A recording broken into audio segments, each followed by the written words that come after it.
In this video, we're going to learn about pages, breadcrumbs, and sidebar connectivity. So Notion replaces the traditional idea of files and folders with pages and subpages.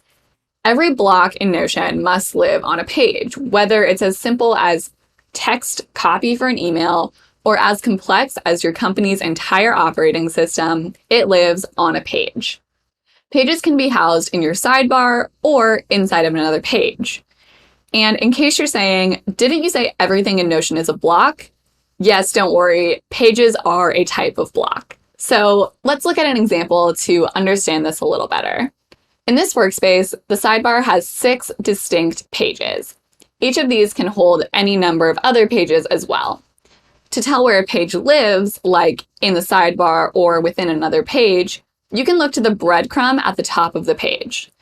This should look familiar if you've worked in something like a command line directory before, and regardless, it's pretty intuitive. This idea of memory and file storage on computers emerged somewhere in the 1950s via a few different research projects. One that it's largely credited to was conducted at the Institute of Advanced Study under the supervision of famous mathematician John von Neumann. The notion of storing both data and instructions became known as stored program concept to distinguish it from earlier methods of computing.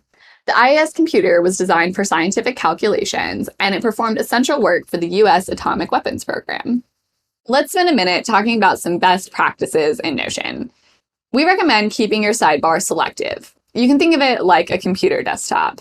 This nice, clean, and organized desktop is a lot easier to navigate than this slightly chaotic version of the same thing. And the same is true of your sidebar.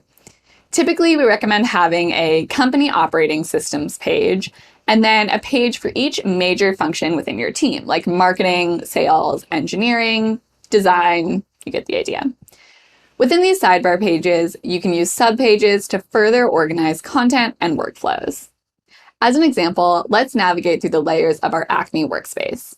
In the sidebar, we find the page for marketing, and then within marketing, there are subpages for different functions. If we're interested in content, we could click into this page, and so on. Since a page might be relevant in more than just one area, we also have a backlinks feature that lets you see where else this page has been referenced, like in the contractor style guide. You can also add a breadcrumb block anywhere within a page that will show the exact location of the current page. So let's go ahead and build out some connections for ourselves in the form of a brand style guide.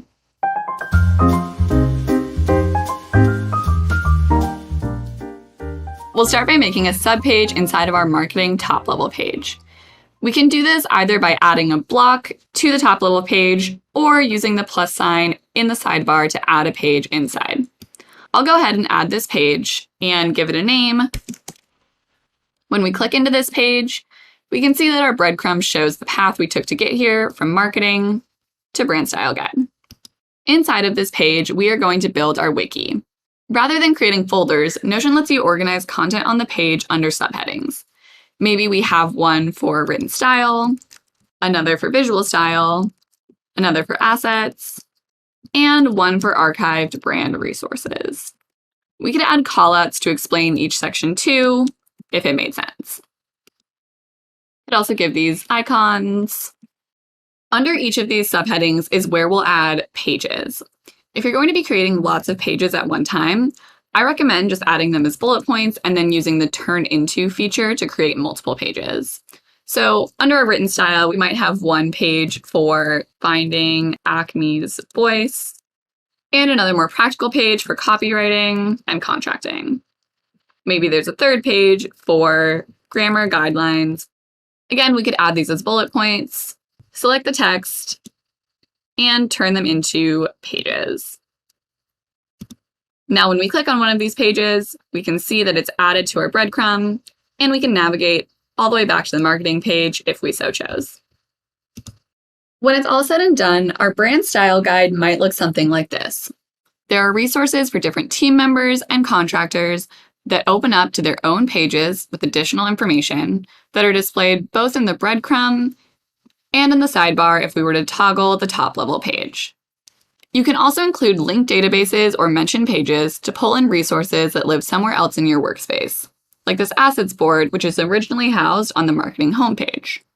When I click into one of these linked resources, the breadcrumb reflects its original home, and the backlinks show where else in my workspace this page is mentioned.